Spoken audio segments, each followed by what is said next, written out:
episode of Share the Wealth. We hope that you were able to tune in for our previous episode, Spring Forward with Your Financial Wellness. During that episode, we discussed a few items that would help you clean up your finances. And along with spring, of course, comes the end of tax season. Yeah, how great is that? So in one of our previous episodes that Lyndsey had mentioned, one thing that we talked about was achieving that break-even status with your tax return. So in this episode today, we're really going to get into the details on how you can achieve this status. But before we do that, Lyndsey, why don't you read our disclaimer? This episode is being recorded on April 12th, 2024. The contents of this podcast are strictly for informational purposes only, and nothing said should be taken as investment, tax, or legal advice. It is important to discuss your situation with a professional before making any financial decisions, as the strategies discussed may not be suitable for you specifically. So, to reiterate, what is breaking even and why is it important? Breaking even means being close to zero come tax time, whether that's not owing a lot or not getting a huge refund back. Because why give the government an interest-free loan? So let's begin by talking about breaking even. As I mentioned, you're not getting that large refund, but you're also not owing a lot of taxes either, or no taxes at all. Isn't this great? Another option that you have is getting that larger refund by putting more away throughout the year. You can do this in a couple of different ways that we'll discuss in a little bit. Some people choose this option because they might want to go on a vacation, spruce up their home, invest a little bit more into their accounts, a ton of different options. While another alternative might be not paying taxes throughout the year, as I mentioned, and then waiting until tax time comes to get that larger bill. However, there will be consequences with this, such as penalties that you'll have to pay. Now, this may also depend on your current financial status. For a single income household, you may want to receive as much as possible throughout the year to build up your emergency savings. However, maybe you're a dual income household and you're planning to use that refund as fun money to go towards a vacation with your kids, or maybe even sprucing up the house with new home improvements. No matter what your preference is, we always like to plan for that break-even status limit to keep penalties and as out of the way and as much in your hands throughout the year. So let's get into a few strategies that will help you achieve your break-even status. Number 1 would be staying organized. Good record keeping is the foundation of effective tax planning. You want to make sure that you keep track of all of your statements, bank statements, all tax forms to submit during tax time in order to ensure that you are eligible for all deductions and credits, but also it makes tax filing that much smoother.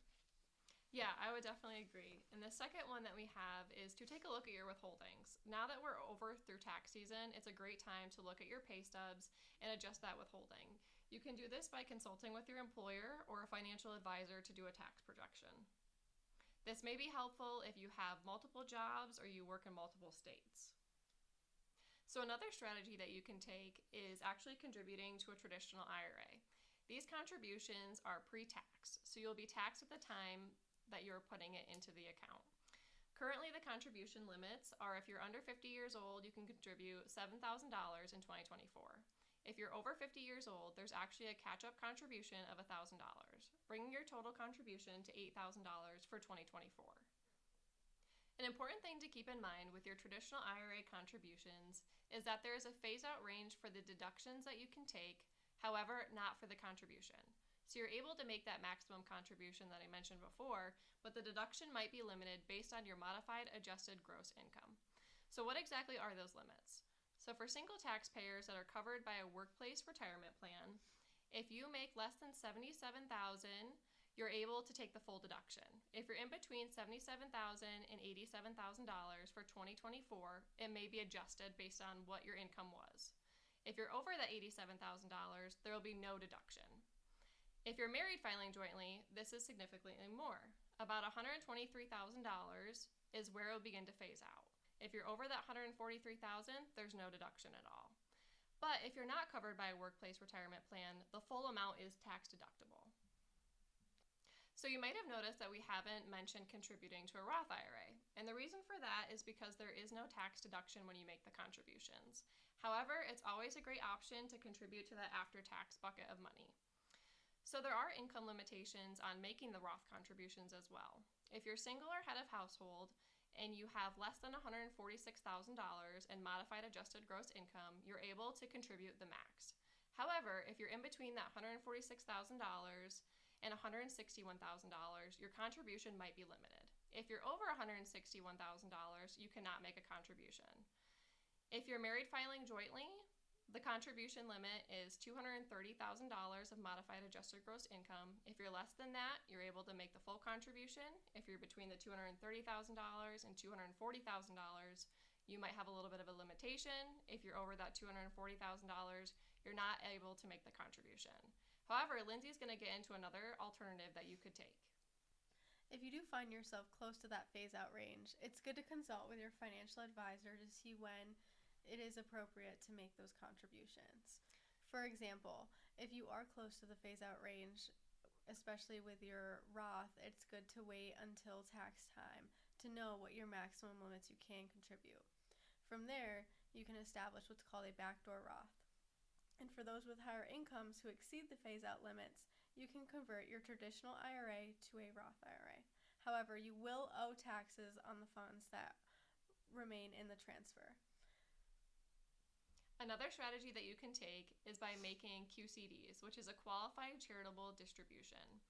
These are directly from your IRA and are made when you reach age 70 and a half. Work with your financial advisor or tax advisor to help maximize this status, since there are limits per person. Currently in 2024, the maximum that you could make is $105,000. Another strategy that you can take is by contributing to your employer plan, such as a 401k. So what are the limits for this year? In 2024, you can contribute the max of $23,000 if you're under age 50. If you're over 50, there's a catch-up contribution of $7,500. Definitely take advantage of this if you're able to. Another strategy that you can take is by making HSA Contributions, which is a health savings account. This is usually typically offered when you have a high deductible health insurance plan. These contributions are tax deductible as long as they're used for qualified medical expenses. Another option that you have is called tax loss harvesting, and you do this by taking a look at your portfolio towards the end of the year and seeing what investment income you might have that is causing some losses. You're able to take a loss deduction of $3,000 on your tax return, and you're able to use the carry forwards in the new years. This might help offset any tax liability that you might have.